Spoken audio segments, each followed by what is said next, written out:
Þetta er María. Hún var að fá glænýja tölvu beint úr kassanum. Hún er í skýjónum með hana. Hún er falleg, hröð og örugg.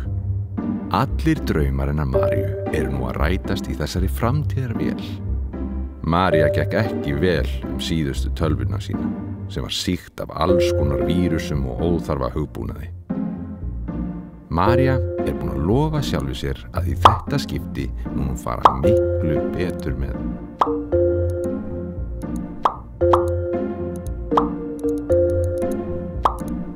Ó, María, ekki bara ýta á allt sem kemur upp.